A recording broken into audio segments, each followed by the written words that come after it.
Hello students, welcome back to the physics class.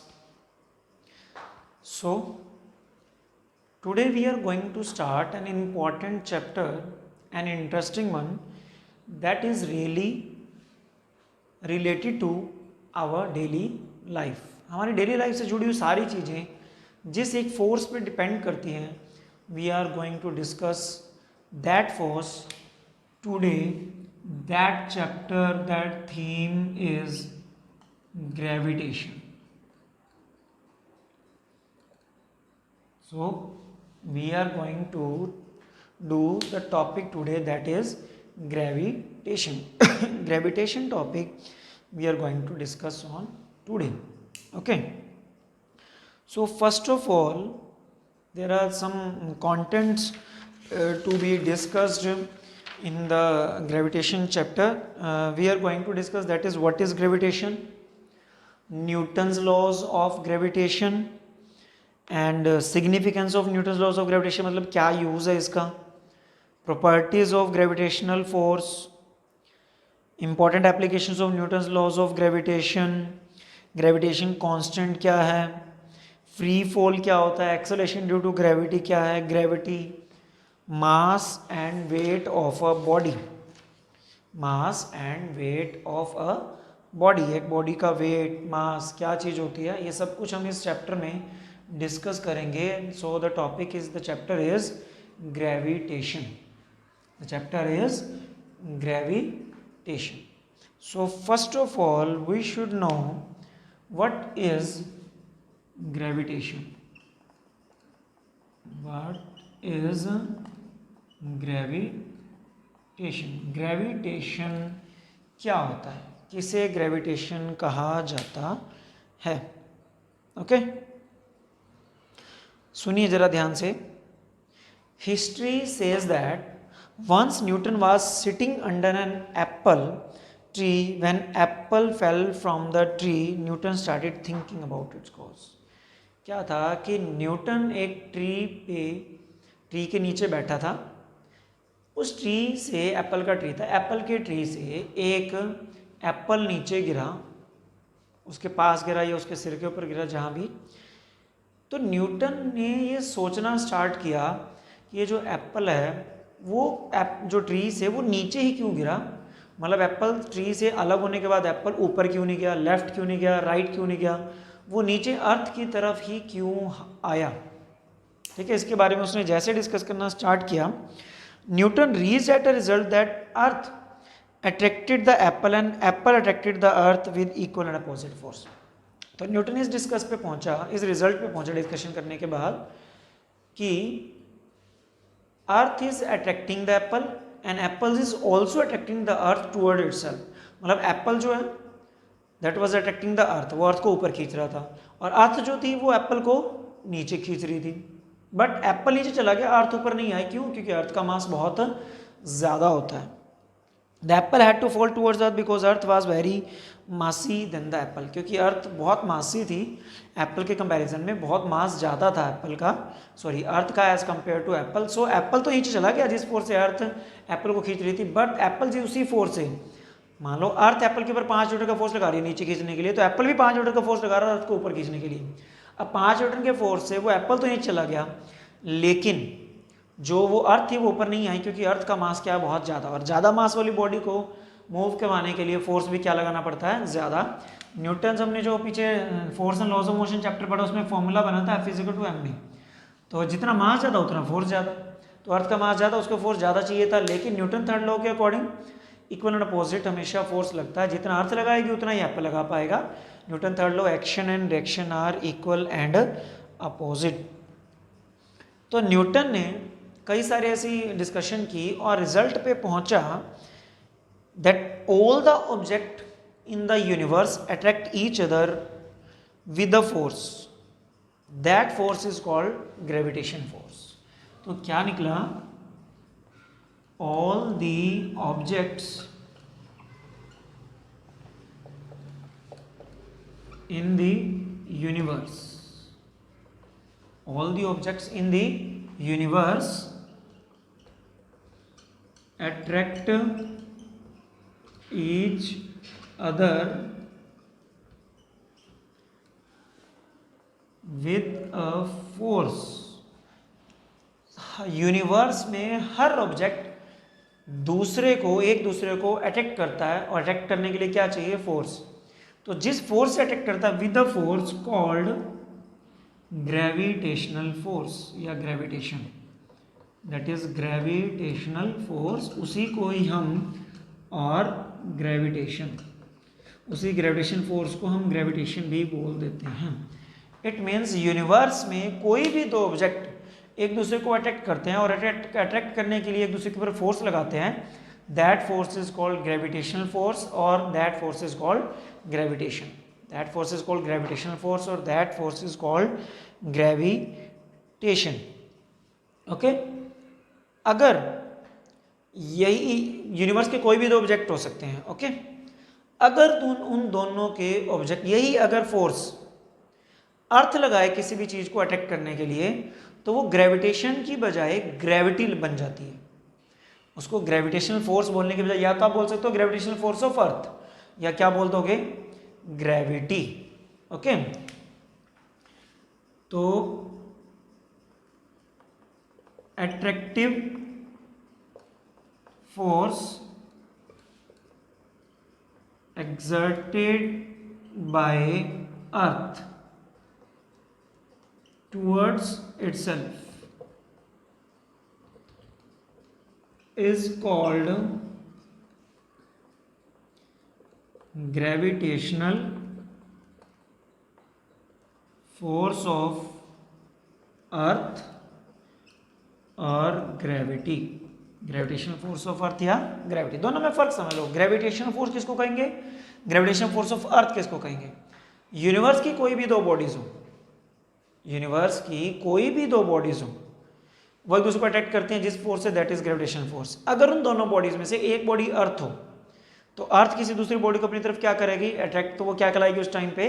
Gravitational force of earth, या हम उसको क्या नेम दे देंगे? ग्रेविटी। तो जब भी हम वर्ड बोलेंगे gravity, it means that is the attractive force exerted by the earth, attractive force exerted by the earth। क्योंकि हम प्लेनेट अर्थ पे रहते हैं तो हम ज़्यादा बात ग्रेविटी की करेंगे, मतलब ग्रेविटेशनल फोर्स जो अर्थ लगा रही है उसी की हम बात करेंगे। Okay, so this is the difference between gravitational force and gravity. अब हमें ये तो पता चल गया अभी अर्थ एक फोर्स लगाती है, या यूनिवर्स की कोई भी दो बॉडीज एक दूसरे को अट्रैक्ट करती हैं विद अ फोर्स, लेकिन वो फोर्स कितना लगाती हैं, वो फोर्स हम कैलकुलेट कैसे करेंगे? उसके लिए न्यूटन ने एक लॉ बनाया था, that is called Newton's law of gravitation. Newton's law of gravitation, let us discuss. So now we are going to discuss that is Newton's law of gravitation. Newton's law of gravitation, या फिर हम इसको universal law of gravitation भी बोल सकते हैं। Newton law of gravitation भी है और यूनिवर्सल लॉ ऑफ ग्रेविटेशन भी इसको कहा जाता है। क्या बताया इसमें जो न्यूटन था कि कोई भी दो ऑब्जेक्ट हैं और दूसरे को अट्रैक्ट करते हैं, ये तो हमें पता है, लेकिन फोर्स लगाते हैं ये भी पता है, लेकिन कितना लगाते हैं वो इस लॉ से कैलकुलेट किया। स्टेटमेंट क्या थी?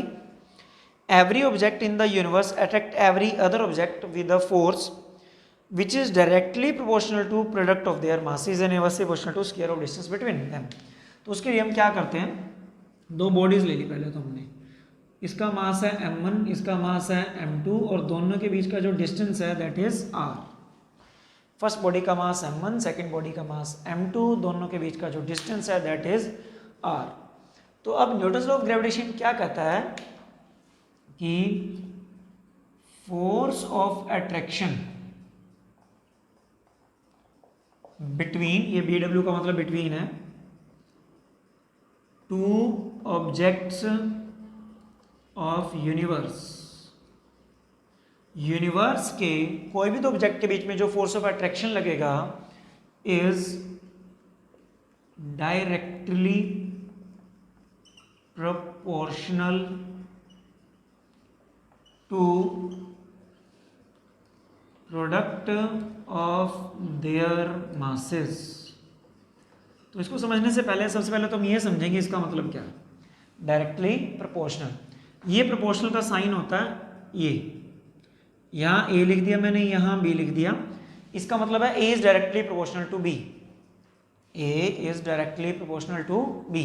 और डायरेक्टली प्रोपोर्शनल का मतलब ये होता है कि अगर बी डबल हुआ तो ए भी डबल, मतलब एक इंक्रीज होगा तो दूसरा भी इंक्रीज, एक डिक्रीज होगा तो दूसरा भी डिक्रीज, सेम रेशियो में। अगर ये 2 टाइम्स हुआ तो ये भी 2 टाइम्स, ये 3 टाइम्स हुआ तो ये भी 3 टाइम्स, ये हाफ हुआ तो ये भी हाफ। डायरेक्टली प्रोपोर्शनल का दो टर्म्स अगर एक दूसरे के डायरेक्टली प्रोपोर्शनल है, दे विल इंक्रीज और decrease in the same ratio और सेम टाइम्स, एक दूसरे के सेम टाइम्स या सेम रेशियो में इंक्रीज डिक्रीज होंगी। ये डायरेक्टली प्रोपोर्शनल का मीनिंग होता है। ऐसा ही एक आएगा इनवर्सली प्रोपोर्शनल, अभी वर्ड आएगा आगे इनवर्सली प्रोपोर्शनल। उसमें प्रोपोर्शनल साइन आ कि ये बी डायरेक्टली होने के बजाय नीचे लिखा जाएगा, न्यूमरेटर के बजाय डिनोमिनेटर में लिखा जाएगा। इसका मतलब है A is inversely proportional to B. इसका मतलब है कि अगर बी इंक्रीज होगा तो ए डिक्रीज होगा, अगर बी डिक्रीज होगा तो ए इंक्रीज होगा, उल्टा चलता है। अगर बी 2 टाइम्स हुआ तो ये हाफ हो जाएगा उसको, वो इंटू 2 हुआ ये डिवाइड बाय 2 हो जाएगा, और अगर ये डिवाइड बाय 2 हुआ तो ये इंटू 2 हो जाएगा, उससे उल्टा होगा। मतलब जितना टाइम्स एक बॉडी डिक्रीज होती है उतना टाइम ही दूसरी बॉडी क्या हो जाएगी, या दूसरी जो वैल्यू है वो इंक्रीज हो जाएगी। That is inversely proportional. तो अब हम बात करते हैं कि दो बॉडीज यूनिवर्स की, उनके बीच में जो फोर्स ऑफ अट्रैक्शन लगेगा that will be directly proportional to product of their masses. इनके बीच में जो फोर्स लगेगा, फोर्स को हमने लिख दिया F, directly proportional to product of their masses. उन दोनों बॉडीज का जो प्रोडक्ट है उसके डायरेक्टली प्रोपोर्शनल है जो उनके बीच में फोर्स ऑफ अट्रैक्शन लग रहा है। इसका मतलब क्या कि अगर बॉडीज का मास जितना ज़्यादा होगा उनका प्रोडक्ट ज़्यादा आएगा। मान लो दोनों बॉडीज का मास है 5 तो प्रोडक्ट कितना आया 25। अगर एक का मास 10 है तो कितना आया प्रोडक्ट, दैट इज 50। तो इसका मतलब प्रोडक्ट बढ़ गया। अगर प्रोडक्ट बढ़ गया तो इसका मतलब फोर्स ज़्यादा लगेगा। तो किन में ज़्यादा फोर्स लगेगा, 5 वाले में या 5-10 वाले में? ऑब्वियस सी बात है 5-10 वाले में। क्यों? क्योंकि इनका प्रोडक्ट ज़्यादा है, और मास का प्रोडक्ट ज़्यादा हो फोर्स उसके डायरेक्टली प्रोपोर्शनल है। मास का प्रोडक्ट ज़्यादा तो फोर्स भी उतना ज़्यादा ही लगेगा। इट मीन्स फर्स्ट क्या कहता है कि दो ऑब्जेक्ट के बीच में जो फोर्स ऑफ अट्रैक्शन या ग्रेविटेशनल फोर्स लगता है that is directly proportional to product of their masses. वो मासेस के प्रोडक्ट के क्या है, directly proportional. Okay, next and inversely proportional to, and inversely proportional to, वही मतलब वही फोर्स जो मासेस के डायरेक्टली प्रोपोर्शनल था प्रोडक्ट के, वही इनवर्सली प्रोपोर्शनल है square of distance between them. जो दो मासेस के बीच का डिस्टेंस है r, उसके स्क्वायर के इनवर्सली प्रोपोर्शनल है। मतलब वही फोर्स डिस्टेंस के स्क्वायर के क्या है, इनवर्सली प्रोपोर्शनल। डिस्टेंस के नहीं, डिस्टेंस के स्क्वायर के इनवर्सली प्रोपोर्शनल है। इनवर्सली प्रोपोर्शनल का मीनिंग भी बता दिया था आपको, एक टर्म इंक्रीज तो उतनी डिक्रीज। अगर यहाँ 1 पावर होती तो अगर ये 2 तो ये हाफ, लेकिन अगर 2 पावर है तो डबल इफेक्ट करेगी। मान लो ये 2 तो ये 2 का स्क्वायर होगा इसको इफेक्ट, मतलब वो इंटू 2 है तो इंटू 2 का स्क्वायर 4, तो ये 4 होगा इसका मतलब, तो ये 1/4 हो जाएगा। उधर इंटू 4 इधर डिवाइड बाय 4, ये फर्क रहता है स्क्वायर का। तो इसका मतलब ये न्यूटन्स लॉ ऑफ ग्रेविटेशन की स्टेटमेंट है, force of attraction between two objects of universe is directly proportional to product of their masses. मतलब उनके बीच का जो फोर्स लग रहा है वो मासेस के प्रोडक्ट के क्या डायरेक्टली प्रोपोर्शनल हो गया। And inversely proportional to square of distance between them, और वही फोर्स डिस्टेंस के स्क्वायर के क्या इनवर्सली प्रोपोर्शनल। तो अब अगर इन दोनों को हम मिला के लिखें तो ये बन जाता है प्रोपोर्शनल। जो डायरेक्टली होता है उसको न्यूमरेटर बना दो और जो इनवर्सली होता है उसको डिनोमिनेटर बना दो, दोनों को एक ही टर्म में लिख दिया। जो डायरेक्टली है वो न्यूमरेटर बन जाता है, जो इनवर्सली प्रोपोर्शनल है वो डिनोमिनेटर बन गया। अच्छा, जब हम प्रोपोर्शनल का साइन इक्वल में चेंज करते हैं फिजिक्स में, तो इक्वेशन की जो राइट हैंड साइड होती है उसके साथ में कांस्टेंट लग जाता है।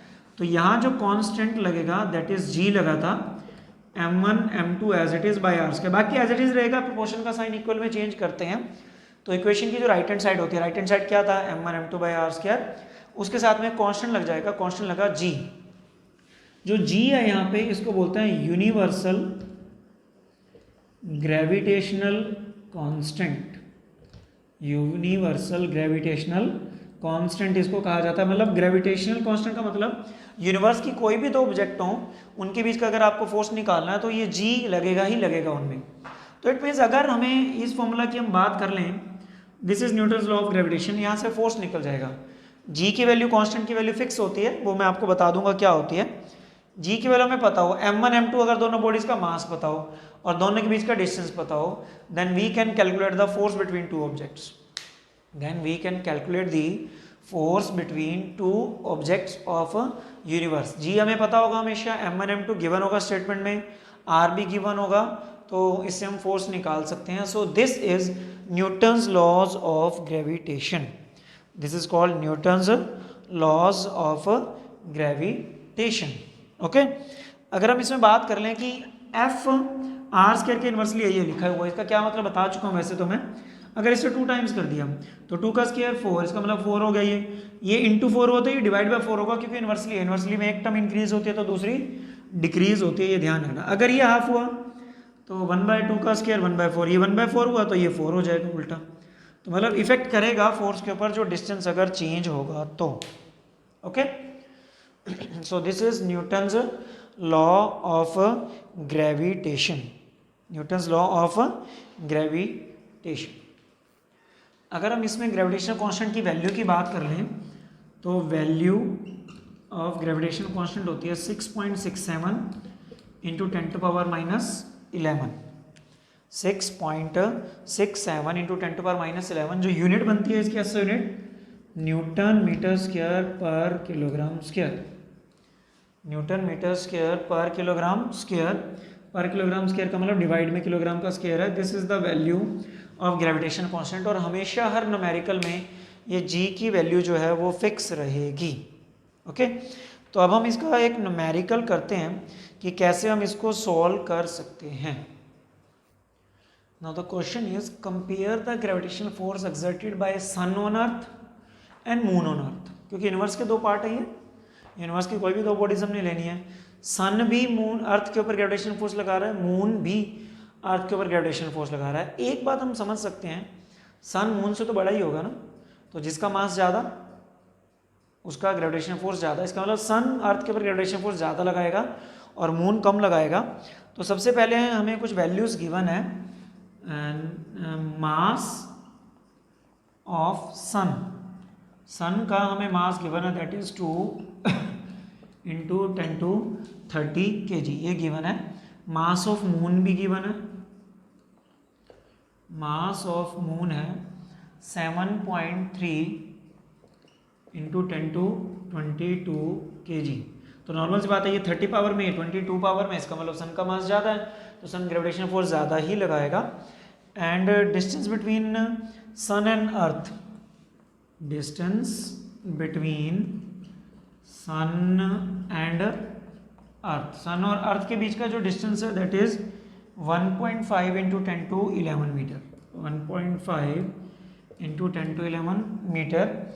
और distance between moon and earth दे रखा है, distance between moon and earth that is 3.84 into power into 10, अपने को ये दे रखा है, एक्चुअल में आएगा 10⁸ मीटर। ये मून और अर्थ के बीच का गैप हो गया। ओके, और अर्थ का जो मास होता है 6 इंटू 10⁻24 kg होता है, मास of earth that is 6 into 10⁻24 kg जो होता है वो अर्थ का मास होता है। तो सबसे पहले हम ग्रेविटेशनल फोर्स सन और अर्थ के बीच की निकाल लेते हैं। First between sun and earth, तो ग्रेविटेशनल फोर्स निकालने का फॉर्मूला एफ जी।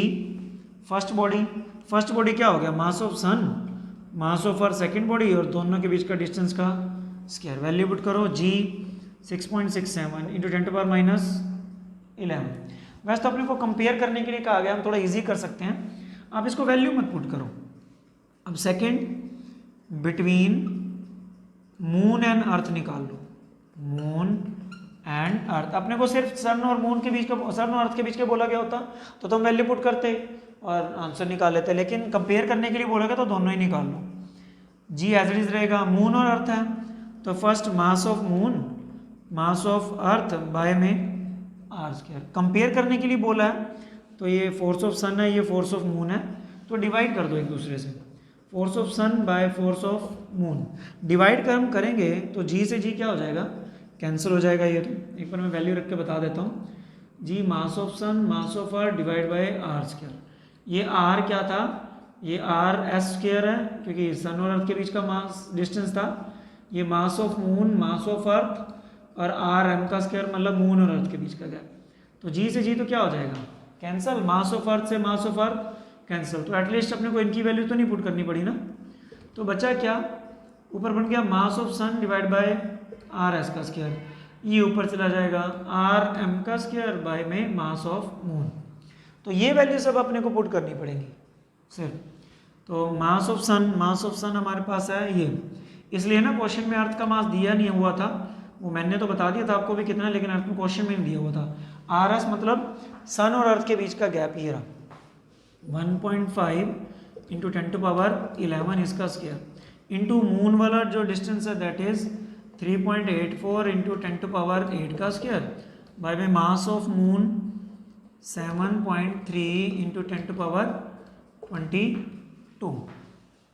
इसको जब हम अगर सॉल्व करेंगे F S by F M, सबसे पहले आपने क्या करना है, पावर्स लिख लेनी है, ये 2 इंटू आप यहाँ से क्या लिखोगे 3.84 दो बार आ जाएगा क्योंकि स्क्वायर करना है।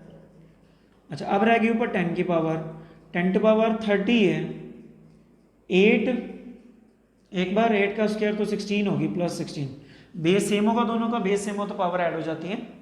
अगर हम डिवाइड की बात करें तो 1.5 इंटू 1.5 2 और उधर से 7.3 एक हो गया इंटू 10 टू पावर यहाँ पे दो बार होगी उसका स्क्वायर है तो 22 और प्लस में यहाँ 22 बेस सेम पावर ऐड। इनको जब हम सॉल्व करेंगे तो हमारे पास जो आंसर आ रहा है पूरा सॉल्व करने के बाद ये आ रहा है 179.6 अप्रॉक्सीमेट 180। ओके तो ये रेशियो आ गया इनका, F S is equal to F M into 180। इसका मतलब सन 180 गुना ज़्यादा फोर्स लगाएगा मून से अर्थ के ऊपर, अर्थ के ऊपर सन 180 गुना ज़्यादा फोर्स लगाएगा जितनी मून अर्थ के ऊपर फोर्स लगाएगा। तो this is the method to calculate the force between the two objects of the universe. Okay, so this is all about the today's topic. We have covered gravitation and universal law of gravitation. I hope you all understood the concept. I will send some questions to you and you have to solve the questions and send the pics to my personal WhatsApp call till 11 AM tomorrow. It means next day, जिस दिन lecture होता है उससे next day 11 AM तक मेरे पास ये पहुंच जाने चाहिए जो आपको आंसर क्वेश्चन या असाइनमेंट जो भी वर्कशीट अगर आपको दी जाएगी तो उसकी PDF बना के नेक्स्ट डे 11 AM तक मेरे पास पहुंच जानी चाहिए। Okay, this is compulsory for all the class 9th students. So till then thanks and have a nice day.